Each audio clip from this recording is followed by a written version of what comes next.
একটি গ্রামে একটি ঘরের পাশে বেগুনের নিচে একটা টুনি বাসা করেছিল। সেখানে টুনি আর 3 ছানা থাকতো, আর ওখানে ছিল একটা দুষ্টু বিড়াল, আর তারা সবাই অনেক খুশি থাকতো।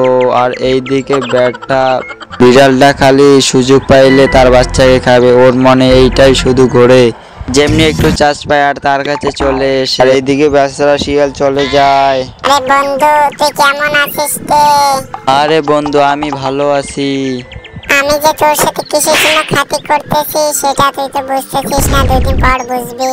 আর এই কথা বলে শিয়াল ওখান থেকে চলে যাইতে থাকে।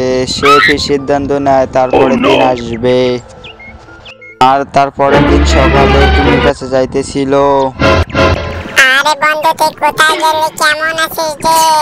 আমি ভালো আছি, তুই প্রতিদিন কেন আসিস রে? এইভাবে আসবি না, আমার বাচ্চারা ভয় পায়। না আর আসবো না, 2 দিন পরেই তোকে বুঝাবো। আমি চলে গেলাম। এই কথা বলে বিড়াল ওখান থেকে বেরিয়ে যায়। আর তারপরের দিনও সে সিদ্ধান্ত নেয় যে এখানে আসবে।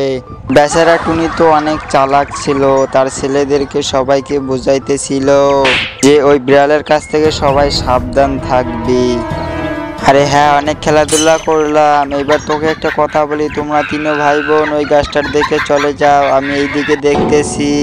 আর এই কথা বলে টুনি তার ছানাদেরকে দিয়ে পাঠায়। আর তারপরের দিন সেই বিড়ালটা আবারও চলে আসে টুনির কাছে।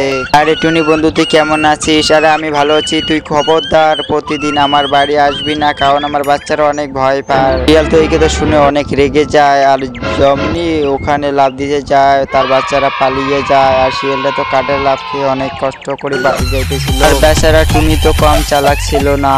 আর তোমরা সবাই লাইক সাবস্ক্রাইব করে দাও।